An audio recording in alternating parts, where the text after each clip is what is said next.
ਦਾ Punjab talks channel ਵੇਖ ਰਹੇ ਸਾਰੇ ਦਰਸ਼ਕਾਂ ਨੂੰ ਸਭ ਤੋਂ ਪਹਿਲਾਂ ਮੇਰੇ ਵੱਲੋਂ ਸਤਿ ਸ੍ਰੀ ਅਕਾਲ। ਇਹ ਐਪੀਸੋਡ ਇਤਿਹਾਸਕ ਮਾਘੀ ਦੇ ਜੋੜ ਮੇਲੇ ਬਾਰੇ ਹੈ, ਜਿਸ ਦਾ ਕਿ ਸਿੱਖ ਧਰਮ ਵਿੱਚ, ਸਿੱਖ ਇਤਿਹਾਸ ਵਿੱਚ ਬਹੁਤ ਮਹੱਤਵਪੂਰਨ ਸਥਾਨ ਹੈ। ਸਭ ਤੋਂ ਪਹਿਲਾਂ ਜਿਵੇਂ ਪਿਛਲੇ ਐਪੀਸੋਡ ਵਿੱਚ ਉਹ ਮਹੀਨੇ ਦੇ ਹੁਕਮਨਾਮੇ ਦੀ ਕਥਾ ਕੀਤੀ ਸੀ, ਉਸੇ ਤਰ੍ਹਾਂ ਹੁਣ ਜਿਹੜਾ ਨਵਾਂ ਮਹੀਨਾ ਆਰੰਭ ਹੋਇਆ ਮਾਘ ਦਾ, ਜਿਹਨੂੰ ਮਾਘੀ ਵੀ ਕਹਿ ਦਿੰਦੇ ਆ, ਉਹਦੇ ਅਰਥ ਕਰਨ ਦਾ ਯਤਨ ਕਰਾਂਗੇ ਜਿਵੇਂ ਗੁਰੂ ਸਾਹਿਬ ਕਰਵਾਉਣ। ਮੈਂ ਪਿਛਲੇ ਐਪੀਸੋਡ ਵਿੱਚ ਵੀ ਅਰਜ਼ ਕੀਤੀ ਸੀ ਕਿ ਗੁਰੂ ਗ੍ਰੰਥ ਸਾਹਿਬ ਵਿੱਚ 12 ਮਾਹ ਦੋ ਨੇ। ਇੱਕ ਸ਼੍ਰੀ ਗੁਰੂ ਨਾਨਕ ਦੇਵ ਜੀ ਵੱਲੋਂ ਰਚਿਤ 12 ਮਾਹ ਰਾਗ ਤੁਖਾਰੀ ਵਿੱਚ, ਅਤੇ ਦੂਸਰਾ ਪੰਜਵੀਂ ਪਾਤਸ਼ਾਹੀ ਸ਼੍ਰੀ ਗੁਰੂ ਗ੍ਰੰਥ ਸਾਹਿਬ ਜੀ ਦੇ ਰਚਨਹਾਰੇ ਸੰਕਲਨ ਕਰਤਾ ਸ਼੍ਰੀ ਗੁਰੂ ਅਰਜਨ ਦੇਵ ਜੀ ਵੱਲੋਂ ਰਾਗ ਮਾਝ ਵਿੱਚ ਉਚਾਰਿਆ ਗਿਆ 12 ਮਾਹ। ਆਮ ਤੌਰ 'ਤੇ ਗੁਰਦੁਆਰਾ ਸਾਹਿਬਾਨ ਵਿੱਚ ਸੰਗਰਾਂਦ ਦੇ ਪਾਵਨ ਦਿਹਾੜੇ 'ਤੇ ਜਦੋਂ ਸੰਗਤਾਂ ਇਕੱਤਰ ਹੁੰਦੀਆਂ ਨੇ, ਦੀਵਾਨ ਸਜਦੇ ਨੇ, ਅਤੇ ਸੰਗਤਾਂ ਉਸ ਮਹੀਨੇ ਬਾਰੇ, ਜਿਹੜਾ ਮਹੀਨਾ ਚੜ੍ਹਦਾ ਹੈ, ਗੁਰੂ ਸਾਹਿਬ ਦਾ ਕੀ ਹੁਕਮ ਹੈ, ਕਿਵੇਂ ਇਸ ਮਹੀਨੇ ਨੂੰ ਬਤੀਤ ਕਰਨਾ ਹੈ, ਕਿਵੇਂ ਗੁਰੂ ਸਾਹਿਬ ਉਪਦੇਸ਼ ਬਖਸ਼ਿਸ਼ ਕਰਦੇ ਨੇ, ਮਾਰਗਦਰਸ਼ਨ ਕਰਦੇ ਨੇ, ਉਹ ਸੁਣਦੀਆਂ ਨੇ ਸੰਗਤਾਂ। ਅਤੇ ਮੂਲ ਪਾਠ ਕਰਦੇ ਸਮੇਂ ਨਾਲ ਨਾਲ ਹੀ ਇੱਕ ਇੱਕ ਤੁਕ ਦਾ ਪਹਿਲਾਂ ਪਾਠ ਅਤੇ ਫਿਰ ਉਹਦੀ ਵਿਆਖਿਆ ਤੁਹਾਡੇ ਨਾਲ ਸਾਂਝੀ ਕਰਦੇ ਹਾਂ। ਮਾਝ ਮਹੱਲਾ ਪੰਜਵਾਂ। ਪੋਹ ਤੋਂ ਬਾਅਦ ਫਿਰ ਮਾਘ। ਮਾਘ ਮਜਨ ਸੰਗ ਸਾਧੂਆਂ, ਧੂੜੀ ਕਰ ਇਸ਼ਨਾਨ। ਮੈਂ ਪਿਛਲੇ ਐਪੀਸੋਡ ਵਿੱਚ ਵੀ ਆਖਿਆ ਸੀ ਕਿ ਕੁਝ ਮਹੀਨੇ ਐਸੇ ਨੇ ਜਿਨ੍ਹਾਂ ਵਿੱਚ ਤੀਰਥ ਸਥਾਨਾਂ 'ਤੇ ਜਾ ਕੇ ਸਨਾਤਨ ਮਤ ਵਿੱਚ ਵੀ ਅਤੇ ਸਿੱਖ ਧਰਮ ਵਿੱਚ ਵੀ ਅਤੇ ਹੋਰ ਧਰਮਾਂ ਵਿੱਚ ਵੀ, ਜਿਹੜੇ ਭਾਰਤੀ ਧਰਮ ਨੇ, ਉਹ ਤੀਰਥ ਇਸ਼ਨਾਨਾਂ ਦੀ ਬੜੀ ਮਹੱਤਤਾ। ਤੀਰਥ ਯਾਤਰਾ, ਤੀਰਥ ਅਸਥਾਨ 'ਤੇ ਜਾ ਕੇ ਸਰੋਵਰ ਇਸ਼ਨਾਨ ਕਰਨੇ, ਪਵਿੱਤਰ ਜਿਹੜੀਆਂ ਨਦੀਆਂ ਮੰਨੀਆਂ ਗਈਆਂ ਨੇ, ਜਿਵੇਂ ਗੰਗਾ, ਯਮੁਨਾ, ਸਰਸਵਤੀ, ਗੋਦਾਵਰੀ, ਉੱਥੇ ਜਾ ਕੇ ਇਸ਼ਨਾਨ ਕਰਨੇ, ਅਤੇ ਸਾਧੂ ਸੰਤਾਂ ਨੂੰ, ਲੋੜਵੰਦਾਂ ਨੂੰ ਪੁੰਨ ਦਾਨ ਕਰਨਾ, ਇਹਦੀ ਬੜੀ ਮਹੱਤਤਾ ਦੱਸੀ ਗਈ ਹੈ। ਅਤੇ ਇਸ ਕਰਕੇ ਲੋਕ ਜਾਂਦੇ ਨੇ, ਇਸ਼ਨਾਨ ਕਰਦੇ ਨੇ, ਪੁੰਨ ਦਾਨ ਕਰਦੇ ਨੇ, ਕਿ ਸਮਝਦੇ ਆ ਕਿ ਉਹਨਾਂ ਦੀ ਮਾਇਆ ਸਫਲ ਹੋਈ ਹੈ। ਅਤੇ ਗੁਰੂ ਸਾਹਿਬ ਨੇ ਮਜਨ ਲਫ਼ਜ਼ ਤਾਂ ਹੀ ਵਰਤਿਆ, ਇੱਥੋਂ ਆਰੰਭ ਹੁੰਦਾ ਹੈ ਮਾਘ ਮਜਨ ਸੰਗ ਸਾਧੂਆਂ। ਹੇ ਭਾਈ, ਹੇ ਪ੍ਰਾਣੀਓ, ਹੇ ਜਗਾਸੂਓ, ਮਾਘ ਦੇ ਮਹੀਨੇ ਵਿੱਚ ਜਿਹੜੇ ਪ੍ਰਾਣੀ, ਜਿਹੜੇ ਗੁਰਮੁਖ ਜਨ, ਜਿਨ੍ਹਾਂ ਨੂੰ ਸੋਝੀ ਅਕਾਲ ਪੁਰਖ ਨੇ ਬਖਸ਼ੀ ਹੈ, ਉਹ ਕੀ ਕਰਨ? ਇਸ਼ਨਾਨ ਕਰਨ। ਇਸ਼ਨਾਨ ਦੇ ਬਾਰੇ ਗੁਰੂ ਗ੍ਰੰਥ ਸਾਹਿਬ ਦੀ ਬਾਣੀ 'ਚ ਪਹਿਲਾ ਜ਼ਿਕਰ ਇਸ਼ਨਾਨ ਦਾ ਆਉਂਦਾ ਹੈ। ਕਰ ਇਸ਼ਨਾਨ ਸਿਮਰ ਪ੍ਰਭ ਆਪਣਾ, ਮਨ ਤਨ ਭਏ ਰੋਗਾ। ਅਤੇ ਇਸ਼ਨਾਨ ਕਾਹਦੇ 'ਚ ਕਰਨਾ ਹੈ? ਸਾਧੂਆਂ ਦੀ ਧੂੜੀ, ਜਿਹੜੇ ਅਕਾਲ ਪੁਰਖ ਨਾਲ ਮਿਲੇ ਹੋਏ ਨੇ ਸਾਧੂ ਜਨ, ਉਹਨਾਂ ਦੀ ਧੂੜੀ ਮਸਤਕ ਨੂੰ ਲਾਉਣੀ ਹੈ। ਮਾਘ ਮਜਨ ਸੰਗ ਸਾਧੂਆਂ, ਧੂੜੀ ਕਰ ਇਸ਼ਨਾਨ, ਇਹ ਇਸ਼ਨਾਨ ਹੈ। ਦੂਸਰਾ ਇਸ਼ਨਾਨ ਵੀ ਹੈ, ਅਸਲ ਇਸ਼ਨਾਨ ਇਹ ਹੈ ਕਿ ਉਹਨਾਂ ਤੋਂ ਮਤ ਲੈ, ਉਹਨਾਂ ਤੋਂ ਮਤ ਲੈ ਕੇ ਉਸ ਮਤ ਨੂੰ ਗ੍ਰਹਿਣ ਕਰ ਜੋ ਉਹਨਾਂ ਨੇ ਆਪਣੇ ਜੀਵਨ 'ਚ ਕਮਾਈ ਕੀਤੀ ਹੈ। ਹਰ ਕਾ ਨਾਮ ਧਿਆਏ ਕੇ, ਹਰੀ ਦਾ ਨਾਮ ਧਿਆ। ਅਕਾਲ ਪੁਰਖ ਨੂੰ ਆਪੋ ਆਪਣੇ ਅਕੀਦੇ ਮੁਤਾਬਕ ਸਾਰੇ ਯਾਦ ਕਰਨ। ਸਭਨਾਂ ਨੂੰ ਕਰ ਦਾਨ। ਫਿਰ ਜਿਹੜਾ ਮੈਂ ਕਿਹਾ ਦਾਨ, ਜਿੰਨਾ ਬਣਦਾ ਸਰਦਾ ਹੈ, ਜਿਵੇਂ ਦਸਵੰਧ ਹੈ, 10th part of the rightly earned income, हक हलाल की कमाई का 10वां हिस्सा। इस्लाम विच भी है ज़कात, यहूदियों विच भी ये परंपरा है, वो दान कर, ताकि तेरा दिता पैसा जिहड़ा वो लोड़वंदां दे काम आ सके ते उन्हां दियां लोड़ां दी पूर्ति हो सके। ये पुण्य का काम है। माज बन मजन संग साधुआं तूड़ी कर स्नान, हर का नाम ते आए कि सबना नूं कर दान। फिर अगली तो कह जन्म कर्म मल उतरे, मन ते जाए गुमान। इस तरह करन नाल की होवेगा कि तेरे कर्मां दी जिहड़ी, जिवें आपां सुकर्म करदे हां ते दुष्कर्म करदे हां, दुष्कर्मां दी जिहड़ी मैल लगी हुई है मन नूं, जां पंजां विकारां दी मैल लगी हुई है, ते इस मन नूं उहने दबिया होया है, अपनी जकड़ विच लपेटिया होया है। जन्म कर्म मल उतरे, वो मल उतर जाएगी, वो मैल उतर जाएगी, मन पाक पवित्र हो जाएगा। तो नाल की होवेगा, जन्म कर्म मल उतरे, मन ते जाए गुमान। हंकार जिहड़ा है वो प्रभु मिलाप के रस्ते में सब तो वड्डी रुकावट है। तेरा हंकार भी दूर हो जाएगा, मन च निमरता आ जाएगी। अगली तो कह काम क्रोध ना मोहिए, बिन से लोभ स्वान। बड़े डूंगे अर्थ ने। काम क्रोध ना मोहिए, जिहड़े काम ते क्रोध ने, काम क्रोध काया को गाले, जो कंचन सुहागा टाले। जिवें कंचन नूं सुहागा ढाल दिंदा है, सोने नूं सुहागा ढाल दिंदा है, इस तरह काम क्रोध काया नूं गाल दिंदे आ। काम क्रोध ना मोही है, काम क्रोध तो फिर तेरा छुटकारा हो जाएगा, बंद खलासी हो जाएगी। तो नाल जिहड़ा लोभ है संसार विच बहुत बड़ा लोभ, क्योंकि लोभी का विसा ना कीचे बाणी कहती है, जेका पार वसाए। लोभ आदमी नूं गलत राह ते लै जांदा है। बिन से लोभ स्वान, स्वान का मतलब है कुकर, कुत्ते नूं कहा है। वो लोभ रूपी कुत्ता जिहड़ा है, स्वान है जिहड़ा, वो भी फिर दौड़ जाता है, इंसान के जीवन चों भज जाता है। आदमी लोभ रहत हो जाता है, तो जिहड़ा लोभ रहत है वो फिर परमार्थ के मार्ग से तुरदा है। अगली जिहड़ी तुक है, वो हर व्यक्ति नूं ही तकरीबन लोक अखाणा वांग याद है। सच्चे मार्ग चलदे हां, जे तुसीं सचियारे जीवन दे धारनी हो, सचियारे मार्ग ते चलदे हो, चंगे मार्ग ते चलदे हो, फिर की मिलदा है? उस्तित करे जहान। फिर उहदी जहान विच उस व्यक्ति की उस्तित हुंदी है कि सच्चा सुच्चा व्यक्ति है, ये सच के मार्ग ते चलदा है। अगली तुक भी इस तरह ही 68 तीर्थ सगल पुन। भारती धर्म दर्शन विच या धार्मिक फिलोसफी विच 68 तीर्थां का इशनान मन्निया गया, पर भगत साहबान ने इसका खंडन भी किया है। जिवें कबीर साहब कहते हैं कि जल के मजन जे गत होवे, नित मेंढक नहावे। जैसे मेंढक तैसे उहदे नाल फिर जोनी आवे। जे जल विच रहण नाल जां हर वेले जल विच रहण नाल ही बंदा पवित्र हुंदा है, आत्मा पवित्र हुंदी है, निर्मल हुंदी है, तो फिर जिहड़ा मेंढक है जां डड्डू है, वो तो रहिंदा ही पानी विच है, वही तो फिर इस तरह गत होई समझो। कहंदे इस तरह नहीं है, अपने जीवन को सुचारा बनाना पैना। जिथे इशनान की महत्ता है, उत्थे भगतां ने कर्म कांड के तहत किए जाने वाले इशनानां का खंडन भी किया है।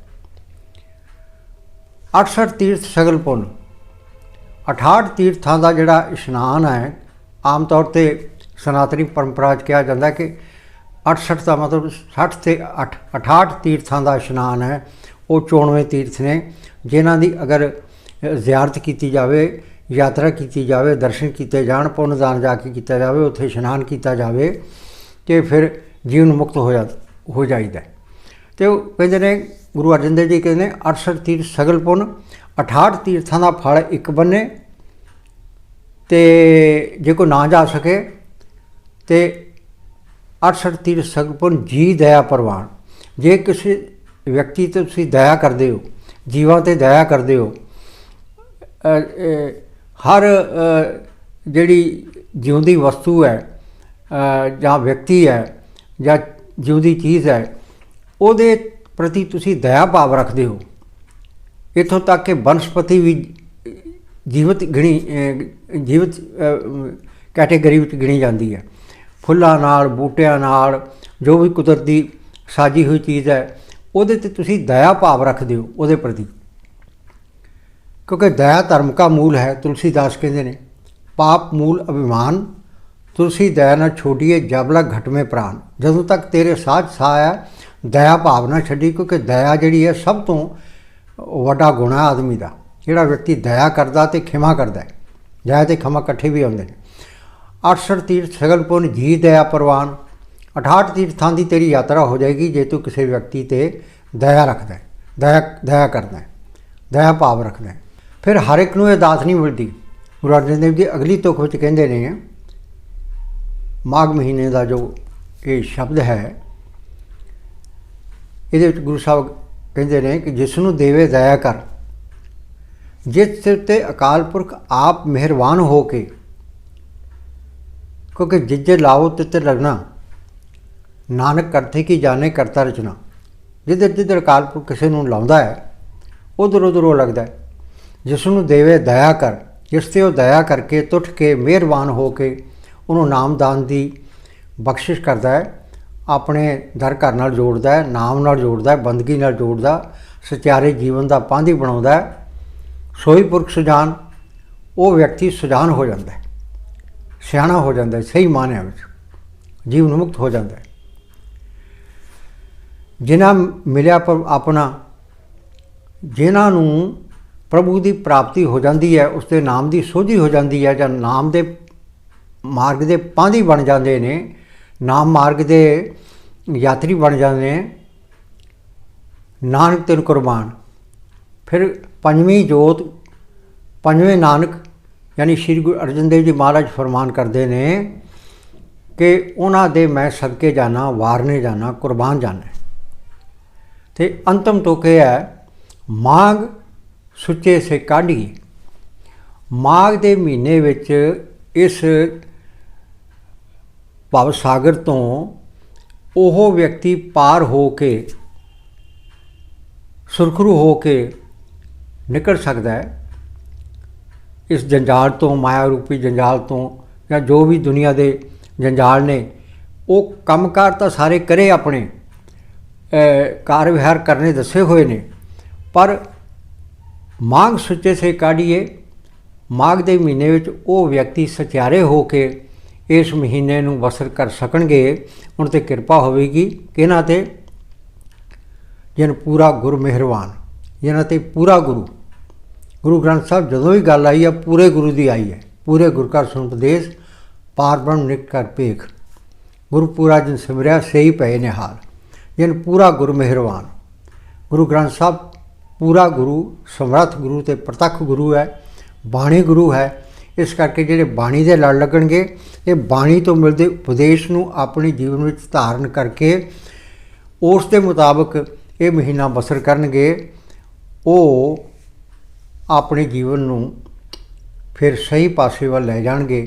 ਇਹ ਉਹਨਾਂ ਦਾ ਸੰਸਾਰ 'ਤੇ ਆਇਆ ਸਫਲ ਹੋਵੇਗਾ, ਉਹਨਾਂ ਨੂੰ ਆਤਮਿਕ ਆਨੰਦ ਦੀ ਪ੍ਰਾਪਤੀ ਹੋਵੇਗੀ। ਇਹ ਹੈ ਮਾਘ ਮਹੀਨੇ ਦੇ ਸ਼ਬਦਾਰਥ ਜੋ ਗੁਰੂ ਸਾਹਿਬ ਨੇ ਬਖਸ਼ਿਸ਼ ਕੀਤੇ ਨੇ, ਗੁਰੂ ਅਰਜਨ ਦੇਵ ਜੀ ਮਹਾਰਾਜ ਨੇ।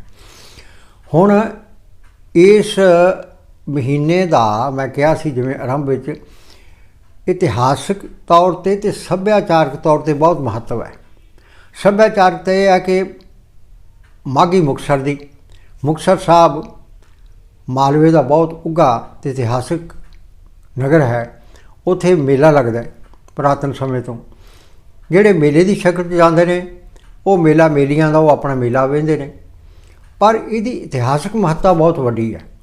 ਜਦੋਂ ਸ਼੍ਰੀ ਗੁਰੂ ਗੋਬਿੰਦ ਸਿੰਘ ਜੀ ਮਹਾਰਾਜ ਅਨੰਦਪੁਰ ਘੇਰਾ ਪਾਇਆ ਹੋਇਆ ਸੀ, 6-7 ਮਹੀਨੇ ਘੇਰਾ ਰਿਹਾ, 22 ਧਾਰ ਦੇ ਰਾਜਿਆਂ ਦਾ, ਪਹਾੜੀ ਰਾਜਿਆਂ ਦਾ ਅਤੇ ਔਰੰਗਜ਼ੇਬ ਵੱਲੋਂ ਭੇਜੀਆਂ ਗਈਆਂ ਫੌਜਾਂ ਦਾ, ਮਿਲੀਆਂ ਫੌਜਾਂ ਸਨ, ਵਜ਼ੀਰ ਖਾਂ ਸੂਬਾ ਸਰਹੰਦ ਦੀਆਂ ਫੌਜਾਂ ਦਾ, ਅਤੇ ਹੋਰ ਲੁਟੇਰੇ ਵਗੈਰਾ ਜਿਹੜੇ ਨਾਲ ਰਲੇ ਹੋਏ ਸਨ ਬੜੀ ਵੱਡੀ ਗਿਣਤੀ ਵਿੱਚ, ਅਤੇ ਸਹੁੰਆਂ ਖਾਧੀਆਂ।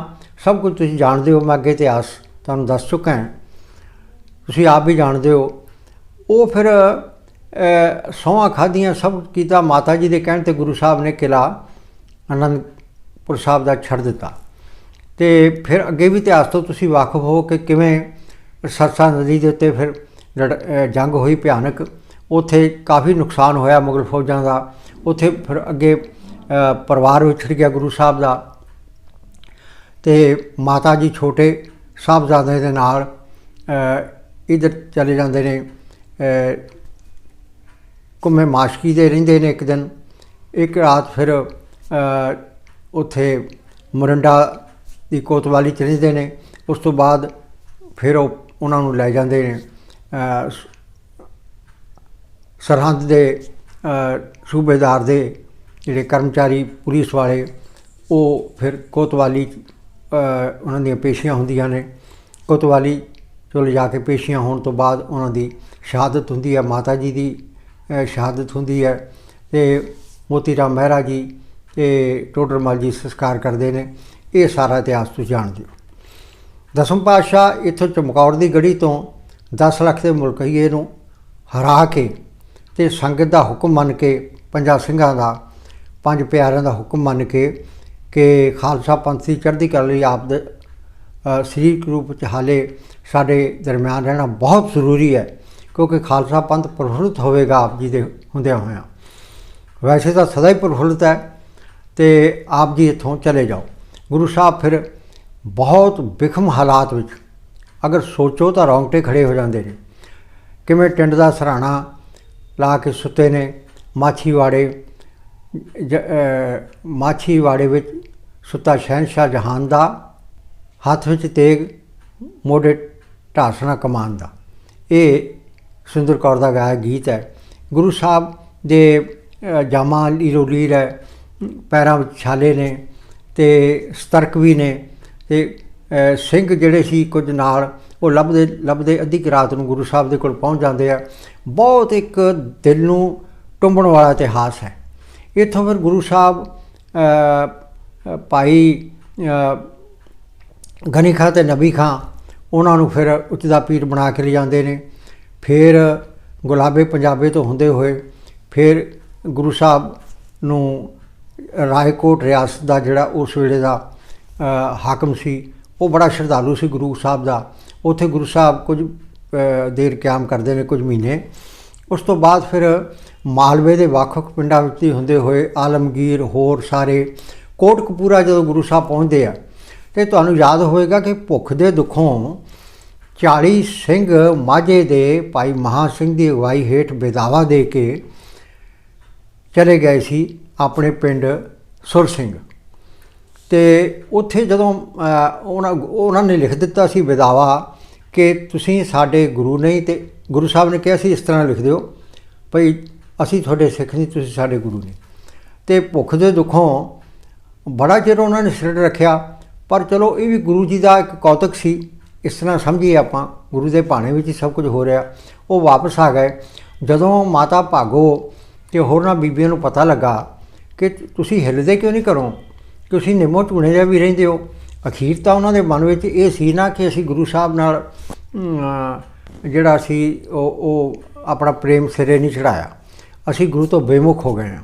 ਅੰਦਰੋਂ ਅੰਦਰ ਤਾਂ ਉਹਨਾਂ ਦਾ ਆਤਮਾ ਉਹਨਾਂ ਨੂੰ ਧਕਾਰਾਂ ਪਾਉਂਦੀ ਸੀ।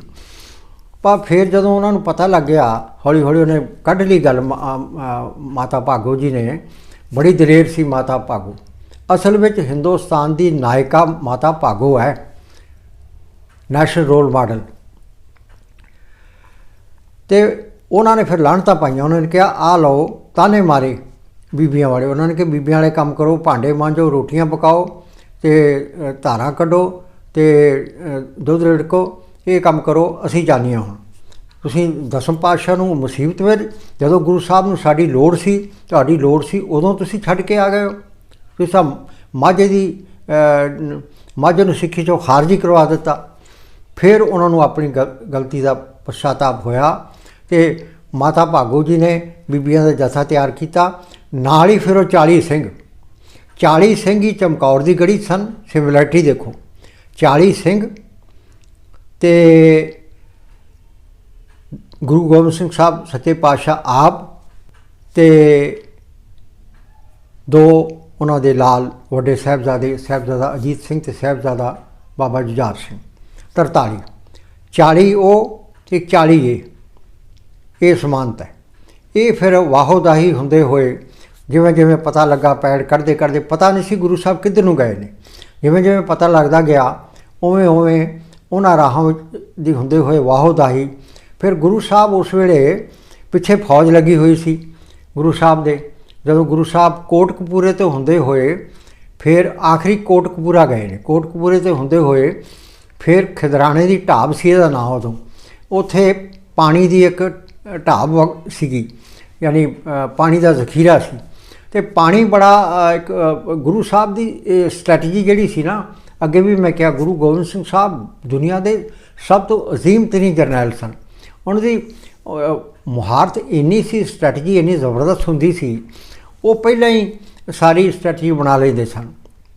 ਉਹਨਾਂ ਨੇ ਕਿਹਾ ਪਹਿਲਾਂ ਤਾਂ ਪਾਣੀ ਦੇ ਉੱਤੇ ਜਿਹੜਾ ਕਬਜ਼ਾ ਕਰੋ ਅਤੇ ਪਾਣੀ ਨਾਲ ਦੁਸ਼ਮਣ ਪਾਣੀ ਖੜੋ ਬਹੁਤ ਬੰਦਾ ਆਵਾਜ਼ਾਰ ਹੁੰਦਾ ਹੈ, ਕਿਉਂਕਿ ਪਹਿਲਾ ਪਾਣੀ ਜਿਉ ਹੈ ਜਿੱਤ ਹਰਿਆ ਸਭ ਕੋਏ। ਅਤੇ ਉੱਥੇ ਸਿੰਘਾਂ ਨੇ ਆਪਣਾ ਡੇਰਾ ਲਾ ਲਿਆ ਅਤੇ ਜਿਹੜੇ ਸੀ ਕਛਹਿਰੇ ਜਾਂ ਹੋਰ ਜਿਹੜੀਆਂ ਚਾਦਰਾਂ ਵਗੈਰਾ ਇਸ ਤਰ੍ਹਾਂ ਤਾਣ ਦਿੱਤੀਆਂ, ਜਿਵੇਂ ਪਤਾ ਲੱਗੇ ਕਿ ਬਹੁਤ ਵੱਡਾ ਇੱਕ ਫੌਜਾਂ ਦਾ ਜਮਾਵੜਾ ਇੱਥੇ ਹੈ ਅਤੇ ਸ਼ਾਮਿਆਨੇ ਲੱਗੇ ਹੋਏ ਨੇ।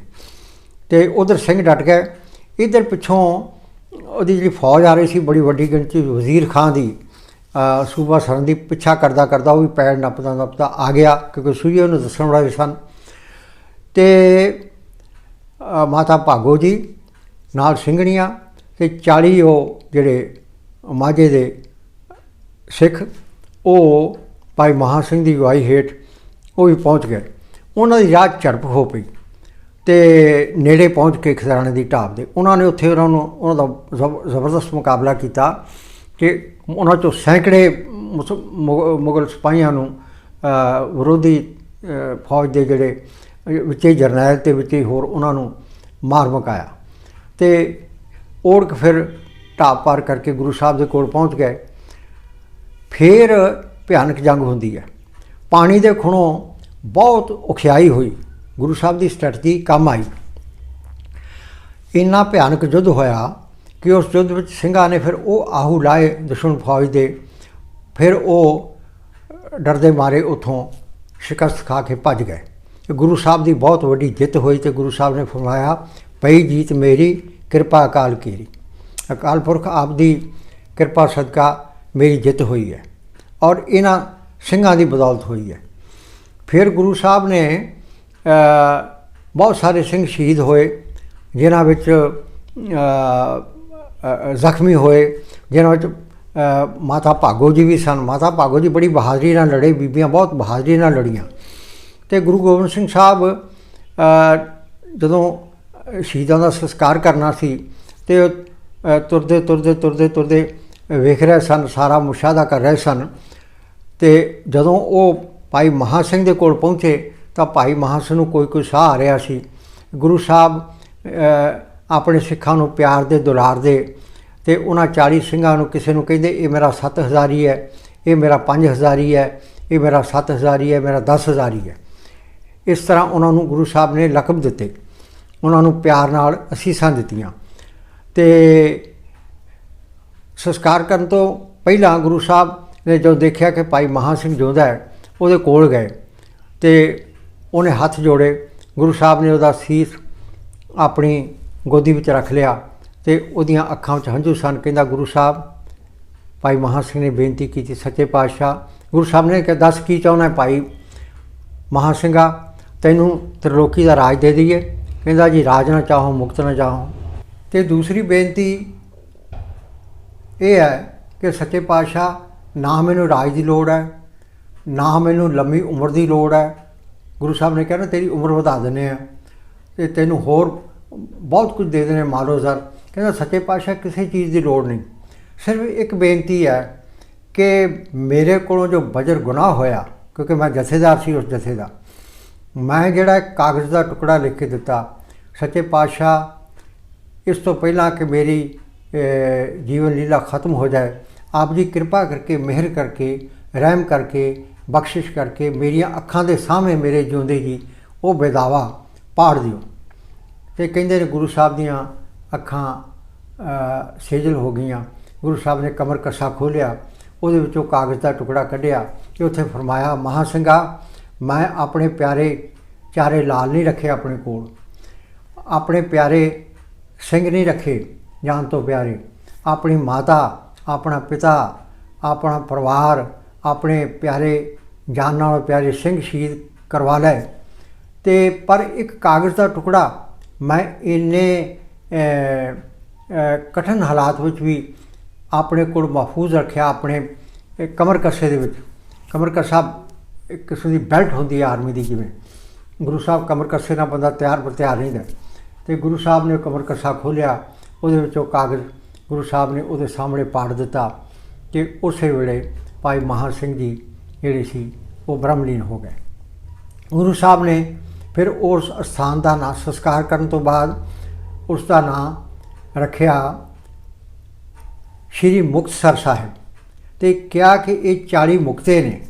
ਜਿਹੜਾ ਵੀ ਇੱਥੇ ਇਸ ਵੇਲੇ ਉੱਥੇ ਆਲੀਸ਼ਾਨ ਗੁਰਦੁਆਰਾ ਸ਼੍ਰੀ ਦਰਬਾਰ ਸਾਹਿਬ ਮੁਕਤਸਰ ਸਾਹਿਬ ਤਾਮੀਰ ਹੈ, ਬਹੁਤ ਵੱਡਾ ਸ਼ਾਨਦਾਰ ਸਰੋਵਰ ਹੈ। ਜਿਹੜਾ ਵੀ ਇਸ਼ਨਾਨ ਕਰਦਾ ਹੈ ਸ਼ਰਧਾ ਭਾਵਨਾ ਨਾਲ ਉਹਨੂੰ ਮੁਕਤੀ ਮਿਲਦੀ ਹੈ, ਸੰਸਾਰ ਭਵ ਸਾਗਰ ਤੋਂ ਮੁਕਤੀ ਮਿਲਦੀ ਹੈ। ਐਸਾ ਵਰ ਗੁਰੂ ਸਾਹਿਬ ਬਖਸ਼ਿਸ਼ ਕਰਕੇ ਗਏ ਨੇ।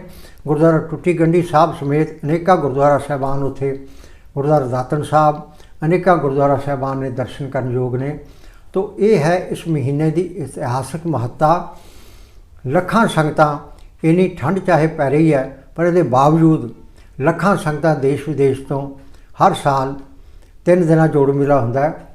ਮਾਘੀ ਦੇ ਇਸ ਇਤਿਹਾਸਕ ਜੋੜ ਮੇਲ ਦੇ ਮੌਕੇ 'ਤੇ ਸ਼੍ਰੀ ਮੁਕਤਸਰ ਸਾਹਿਬ ਪਹੁੰਚਦੀਆਂ ਨੇ ਅਤੇ ਉਹਨਾਂ 40 ਮੁਕਤਿਆਂ ਨੂੰ ਅਤੇ ਗੁਰੂ ਸਾਹਿਬ ਨੂੰ ਨਤਮਸਤਕ ਹੁੰਦੀਆਂ ਆਪਣੇ ਆਪ ਨੂੰ ਵਡਭਾਗਾ ਸਮਝਦੀਆਂ ਨੇ। ਇਹ ਹੈ ਇਸ ਮਹੀਨੇ ਦਾ ਇਤਿਹਾਸ। ਐਪੀਸੋਡ ਵੇਖਣ ਲਈ ਤੁਹਾਡਾ ਬਹੁਤ ਬਹੁਤ ਸ਼ੁਕਰੀਆ, ਧੰਨਵਾਦ।